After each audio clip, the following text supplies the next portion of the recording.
పడినట్లే లేకుండా లేనట్లే. అటువంటి పరిస్థితి జిల్లాలో ఉన్నప్పుడు ఆ రోజు చంద్రబాబు నాయుడు ముఖ్యమంత్రి జిల్లాని దత్తు తీసుకున్నాడు. ముఖ్యమంత్రి అని జిల్లాని దత్తు తీసుకున్నాడు. అప్పుడు దత్తు తీసుకొని జిల్లాకి ఏం చేయలేదు. మా జిల్లా అంతా కరువు అయిపోయింది, ప్రాజెక్టులు కడతామన్నారు, నీళ్ళు ఇస్తామన్నారు, నీళ్ళు ఇవ్వలేదు, ప్రాజెక్టులు కట్టాలని చెప్పి ఆ రోజు నేను కాంగ్రెస్ పార్టీలో ఉన్నా.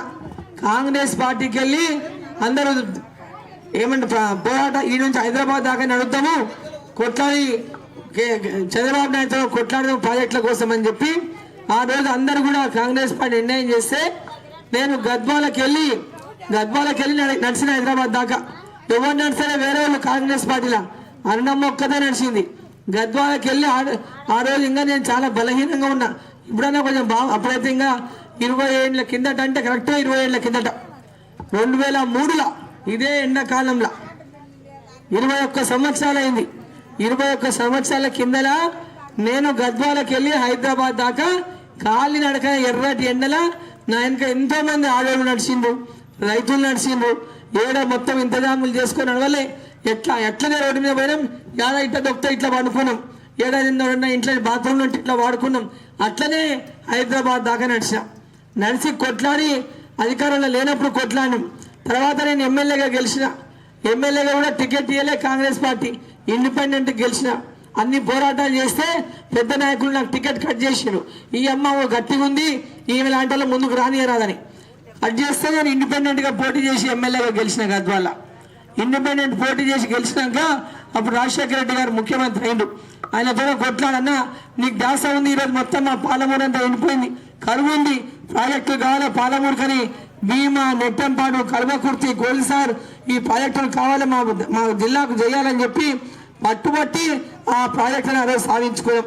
ప్రాజెక్టులను చేసిన ఆ తర్వాత మళ్ళీ 5 ఏళ్లకు నేను మళ్ళీ గెలిచిన. అప్పుడు మంత్రిని చేసిండు నన్ను. మంత్రి మళ్ళీ కాంగ్రెస్లో తీసుకున్నాను. నన్ను తీసుకొని మంత్రిగా గెలిచినాక మంత్రి ఇచ్చిండు. జిల్లా మొత్తానికి పనిచేయడానికి మంత్రి ఇచ్చిండు. జిల్లా మొత్తానికి పని చేస్తుంది అమ్మ అని చెప్పి మంత్రి పదవి ఇచ్చిండు. అప్పుడు ఉమ్మడి జిల్లా ఇన్ని జిల్లాలు లేవు. అప్పుడు మొత్తం ఒకటే జిల్లా ఉండే పాలమూరు జిల్లా. పాలమూరు జిల్లాలో మొత్తము ఎక్కడికి వెళ్ళి ఎవరు వచ్చినా వాళ్ళ కోసం పనిచేసిన, ప్రాజెక్టులు పూర్తి చేయించిన పట్టుబట్టి, ఇంజనీర్లతో పట్టుబట్టి ప్రాజెక్టు పూర్తి చేసి నీళ్ళు ఇప్పించిన. భీమాన కానీ, కల్వకుర్తి కానీ, నెట్టంపాడు కానీ, కోయిల్సార్ కానీ ఆ రోజు నేను ఉన్నప్పుడు నీళ్ళు ఇప్పించి పూర్తి చేసి ప్రాజెక్టు 2012లో 13లో ప్రాజెక్టులు పూర్తి చేసాం. ఇంకా 5-10% కొంచెం మిగిలిన కాలువలు అవి మిగిలిపోయాయి. ఆ పనులన్నీ కూడా ఈ 10 ఏళ్ళల్లో కేసీఆర్ వచ్చినాక అన్ని కూడా పక్కకు పడేసాడు. ఏ పని పూర్తి కాలే, ఎక్కడ వేసిన గొంగడు అక్కడనే ఉంది. పాలమూరు రంగారెడ్డి ప్రాజెక్టు అయితే పెద్దలందరూ ఏమన్నారు, ఇంజనీర్లు, అమ్మ నువ్వు ఇన్ని ప్రాజెక్టుల కోసం కొట్లాడినావు, నీళ్ళు వచ్చినాయి, పాలమూరు బాగైంది. ఇంకా ఈ మొత్తం పాలమూరు పార్లమెంట్ ఏదైతే ఉందో ఇక్కడ దేవర కథన కావచ్చు, అక్కడ మక్తల్ కావచ్చు, నారాయణపేట కావచ్చు, కొడంగల్ కావచ్చు, జాద్నగర్ కావచ్చు, జడ్చర్ల కావచ్చు, మహబూబ్నగర్ కావచ్చు, ఈ 7 నియోజకవర్గాలు కూడా సాగునీరు అందాలి. పొలాలకు నీళ్లు రావాలంటే పాలమూరు రంగారెడ్డి ప్రాజెక్టు తీసుకొచ్చి జూరాలకు వెళ్ళి నీళ్లు తీసుకొని ఈ మొత్తం 7 నియోజకవర్గాల్లో నీళ్ళు ఇస్తే తప్ప నీళ్లు రావు. దీనికోసం కూడా ప్రాజెక్టు రిపోర్ట్ తయారు చేసాము. నువ్వు మంత్రిగా ఉన్నావు, దీన్ని ఎట్లయినా పట్టుబట్టి చేపించుకున్నానన్నారు. అప్పుడు ఆంధ్రలో చేయనియరు, నీవు ఎట్లా పట్టుబడతావో దీన్ని నువ్వు చేపారన్నారు. కిరణ్ కుమార్ రెడ్డి ముఖ్యమంత్రి ఉంటే పట్టుబట్టి మా పాలమూరు జిల్లాకి ఇది కావాలని ఆ రోజు పట్టుబట్టి పాలమూరు రంగారెడ్డికి జీవో ఇప్పించింది డీకే అరుణమ్మ. ఈరోజు ఉన్నోళ్ళు కాదు, ఈరోజు మాట్లాడతారు ఎవరేం చేయలే. ఆ రోజు కొట్లాడి జీవో ఇప్పించిందే మీ డీకే అరుణమ్మ. ఎవరైనా ఈరోజు ముందర రమ్మని, ఆ ఊరికన్నా ఎక్కడికైనా రమ్మను, దానికి ఎవరు రారు. ఉట్టిగా బయట మాట్లాడతారు, టీవీలలో మాట్లాడతారు, కానీ ముందరకు వచ్చి ఎవరు మాట్లాడే ధైర్యం లేదు. ఈరోజు అరుణమ్మని ఎదుర్కొనే ధైర్యం ఈ జిల్లాలో ఏ నాయకునికి లేదు. నా అంత సేవ, నా అంత పోరాటాలు ఏ ఒక్కరూ చేయలేదు. ఈరోజు ఈడ రోడ్డు గురించి చెప్తారు. ఎందుకు అంటే నా భర్త రోడ్డు కాంట్రాక్టులు చేసిండు, ఏం ఫ్రీగా చేయలే. రోడ్డు కాంట్రాక్ట్లు అంటే ఎవరిని దౌర్జన్యం చేసి చేయలే. రోడ్డు కాంట్రాక్ట్లు అంటే బరాబర్ ప్రభుత్వం ఉంటుంది, ప్రభుత్వం టెండర్లు వేస్తుంది, అందరు కాంట్రాక్టర్లు ఎట్లా చేసుకుంటారో అట్లా ఎవరికి టెండర్ వాళ్ళలో టెండర్ వచ్చి ఉంటుంది. ఈరోజు పనులు చేయలేదు అంటే ఈడ కేసీఆర్ ఉన్నంత కాలము రోడ్ల పనులు చేసిన వాళ్ళు అప్పుల పాలై నాశనం అయిపోయిండ్రు. అప్పులు అయిపోయి నాశనమైన పనులు చేసినోళ్ళు, ఎక్కడ పోయిన మిషనరీ అక్కడనే పడింది, కోట్లు పెట్టి కొనుక్కున్న మిషనరీలు ఈరోజు పాడుపడిపోయినాయి. ఈరోజు ఇది వచ్చిన సన్నాసులు కాంట్రాక్టర్ అయిన పైసలు కావాలని వసూలు చేసి భయపడుతూ ఈరోజు రాజకీయాలు మాట్లాడతారు. ఒక్కడన్నా సేవ చేసిండు ఆ ప్రజలకు? ఎవరైనా మాట్లాడాడు? ఒక్కడైనా ఈ ప్రాంతానికి ఎవరైనా పని చేసేవాడు ఉన్నాడా? రమ్మని దమ్ముంటే ఎవడైనా ముందరికి వచ్చి మాట్లాడేటోడు ఉంటే, ఇక్కడ లేనప్పుడు వెనక మాట్లాడేది కాదు. నిజంగా దమ్మున్న వాళ్ళు అయితే ముందరికి వచ్చి వాళ్ళు ఏం చేసిండో చెప్పాలి. 6 గ్యారెంటీలు అంటే మేము ఓట్లు వేసినాం. 6 గ్యారెంటీలు మాకు ఇచ్చినాక నువ్వు ఓటు అడుగు. ఈ ఓటు మోదీ మాకు ఇచ్చిన వాళ్ళకు మేము వేస్తున్నాం ఓటు.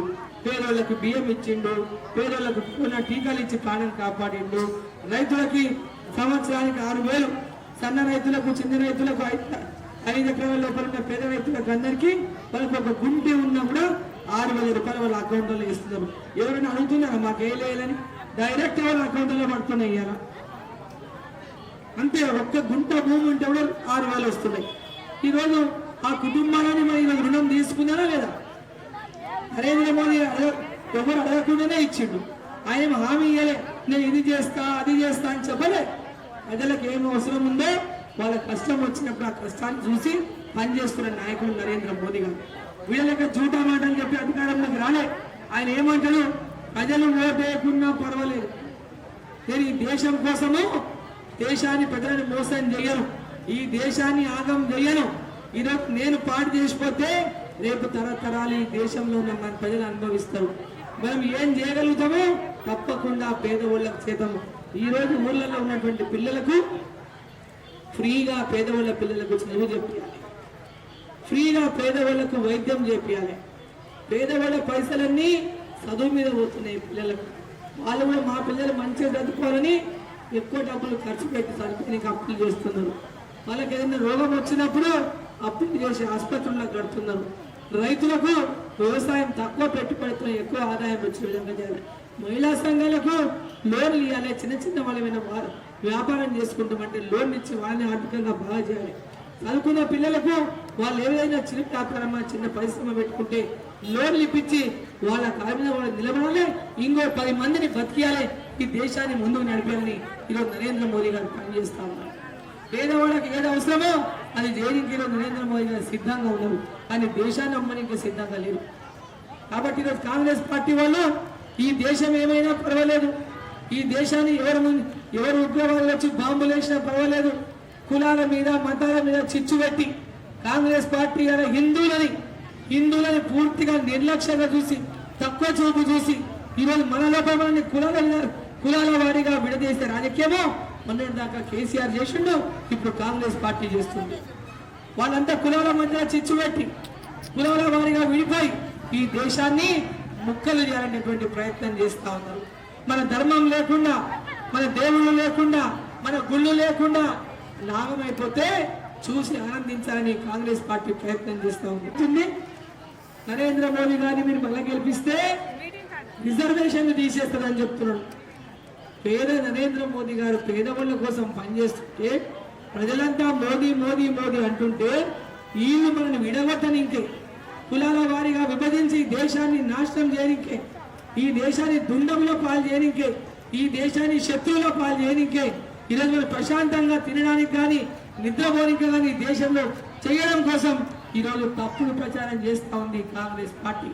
రాహుల్ గాంధీ గారికి మెదడులో అసలు ఏముందో తెలియదు, అసలు దేశం గురించి తెలియదు, దేశ ప్రజల గురించి తెలియదు, ఈ దేశం యొక్క ధర్మం గురించి తెలియనటువంటి నాయకుడు నరేంద్ర మోదీ గారిని రోజు విమర్శిస్తాడు రాహుల్ గాంధీ. ఈ దేశం ధర్మం తెలియదు, ఈ దేశం ఇలాంటి దేవుడు నరేంద్ర మోదీని విమర్శించి ఈ రోజు ఈ దేశం యొక్క కీర్తిని రోజు రోజుకు తగ్గించేటటువంటి ప్రయత్నం చేస్తున్నారు. ప్రతి ఒక్కరు కూడా అక్కలు చెల్లెళ్ళు అందరూ ఆలోచించాల. ఈ ఓటు మన కోసం వేసుకునే ఓటు, ఈ ఓటు మన అందరి భవిష్యత్తు కోసం వేసేటటువంటి ఓటు, ఈ ఓటు మన ధర్మం నిలబడడానికి వేసుకునేటటువంటి ఓటు. ఈ దేశంలో మన ధర్మం ఉండాలి, ధర్మం 4 పాదాలు ఈ దేశంలో నడవాలి, ఈ దేశానికి శ్రీరామ రక్ష ఉండాలి, ఈ దేశంలో రామ రాజ్యం రావాలంటే నరేంద్ర మోదీ గారికి దేశం కోసం నరేంద్ర మోదీ గారికి ఓటు వేయాలి. నరేంద్ర మోదీ గారు ఆశీర్వదించి పంపిన డీకే అరుణమ్మకు మీ పాలమూరు బిడ్డకు ఇక్కడ కమలంపూర్ గుర్తుకు ఓటేసి గెలిపించి నరేంద్ర మోదీ అందించిన ప్రతి పరాన్ని ప్రతి పథకాన్ని పేద ప్రజలకు అందించినటువంటి విధంగా మరి ఆశీర్వదించాలని చెప్పి మనందరినీ నేను కోరుతా ఉన్నా. దేశాన్ని దోచుకుంటున్నది ఇక్కడ మొన్నటిదాకా బీఆర్ఎస్, ఇప్పుడు కాంగ్రెస్. వాళ్ళలో మమ్మల్ని ఒకటే అంటే తల్లి నువ్వు మాకు ఇప్పటిదాకా మీరు ఓటేయకపోతే ఎప్పుడైనా గెలిపించిందా చెప్పండి? ఇప్పటిదాకా భారతీయ జనతా పార్టీ గెలిపించావా ఎప్పుడైనా? ఇప్పుడు గెలిపియాలి, మోదీని గెలిపియండి, గెలిపించి మనం ఇక్కడ పని చేసుకునండి. రేపు మళ్ళా వచ్చే ఎలక్షన్లు, ఈ రోజు పార్లమెంట్ గెలిపియండి, మళ్ళా రేపు భవిష్యత్తులో అసెంబ్లీ ఎలక్షన్లు వస్తాయి. అసెంబ్లీ ఎలక్షన్లకు అంతా మనం బలపడాలి. ఇక్కడ పేదవాళ్ళకి అందరికి అన్ని అందాలంటే మళ్ళా ఎలక్షన్ల ఈ కాంగ్రెస్ గద్ద దించాలి. ఆడ ఈడ ఒకటే పార్టీ ఉండాలి. ఈరోజు దేశంలో నరేంద్ర మోదీ ఉండేది ఇంకా 30 ఏళ్ళు ఆయన్ని, బీజేపీ ఉంటది. ఈరోజు నరేంద్ర మోదీ గారు ఉన్నంతగా నరేంద్ర మోదీ గారు ఉంటారు, ఆయన తర్వాత ఇంకెవరు వచ్చినా బీజేపీ ఉంటది. బీజేపీని దించే శక్తి ఎవరు లేదు ఈ దేశంలో. పేదవాళ్ళకు పనిచేసే పార్టీ ఎల్లప్పుడూ ప్రజలతో ఉంటది, ప్రజలు ఎల్లప్పుడూ వాళ్ళు ఆదరిస్తారు. కాబట్టి అక్కలారా అమ్మలారా పేదవాళ్ళకి ఇల్లు కావాలంటే ఈరోజు ఇందిరమ్మ ఇల్లని వాళ్ళు మళ్ళీ మిమ్మల్ని మోసం చేస్తున్నారు. పైన కాంగ్రెస్ పార్టీ లేదు, ఇందిరమ్మ ఇల్లు అడుకొని వస్తుందమ్మా?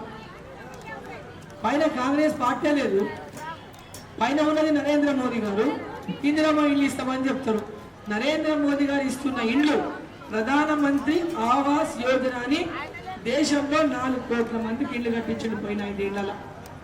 మళ్ళా ఇప్పుడు వచ్చే 5 ఏళ్లలో మన పేదవాళ్ళకి అందరికీ కూడా ఆయన ఇల్లు కట్టాలని, ప్రతి ఒక్క పేదవాళ్ళకి ఇంట్లో లేని వాళ్ళు ఉండకూడదు, ప్రతి ఒక్కరికి ఇల్లు కట్టాలని నరేంద్ర మోదీ గారు ఇచ్చే ఇల్లుని మనం మీకు అందరికీ అందించాలంటే మనం మీరందరూ అరుణమ్మని ఆశీర్వదించాలి.